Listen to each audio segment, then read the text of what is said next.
there's so many stories of people just really battling through adversity. And then the other side of it, I think, which is really cool, what I don't think a lot of people quite understand about like the special operations community in particular, we're like autistic psychopaths, bro. So like when I say like you guys are some of like, I've worked with rock stars, right? Yeah. Like legitimate rock stars, like big fucking names. Think they're rock stars. They don't hold a candle. No, the special operations guys are fucking rock stars. And what I mean by that is like the most badass dudes in the world. Every one of them has like something, and it might be history. It could be the bow tech stuff. It could be shooting, whatever it is. They're like, these dudes are like savants when it comes to like the knowledge behind it, what they do, you know, and it doesn't come through like, oh, I'm just naturally good at it.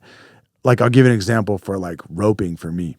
I'm not some badass cowboy, man. Like, but I know if there's things I can control. So we always talk about like, if you can touch it, you can control it. If you can't touch it, like you can't control that. Like, what are you doing? Why are you worried about that?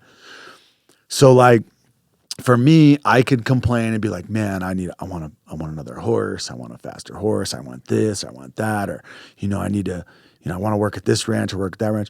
One of the biggest thing I can control on a daily basis is I can practice roping. Just like people who shoot their bow all the time, you know the difference between a guy who shoots 100 arrows a day or a guy who swings his rope 100 times a day versus the guy who picks it up the week before hunting season, right? It's all the difference. Or in a week the world, before a week before a little archery 3D shoot, they're like, Special operations guys are fucking psychopaths, bro. Like these dudes, when you see a dude like putting like range videos together and like shooting and doing stuff, right?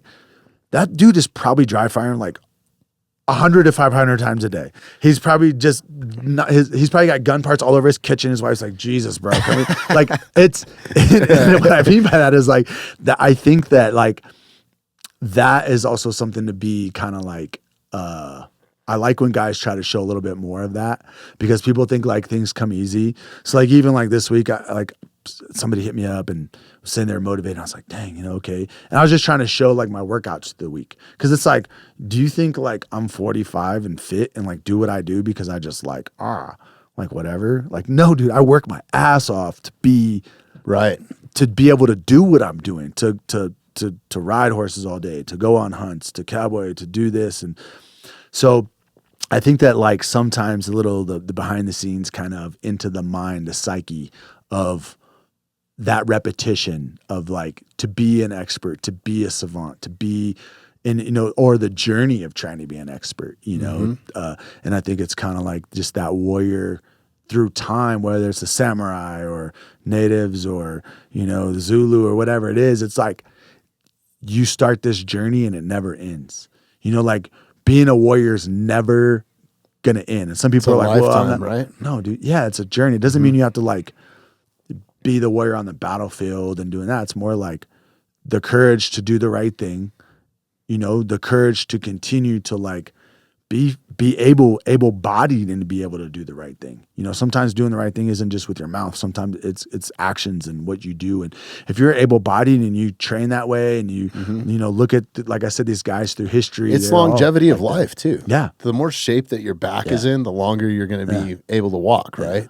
Same with your legs. So I bet, so back to that guy or, you know, the stick sniper, I bet that dude shoots, you know. Oh, he's awesome. 200 arrows a day. I need to go to Arizona and record with him or fly his ass up here. Yeah. He's a good dude. Yeah, man. That warrior mindset has played such a huge part in my life, even though I've never been in the military or never had to go into combat but like just doing it from a sports level.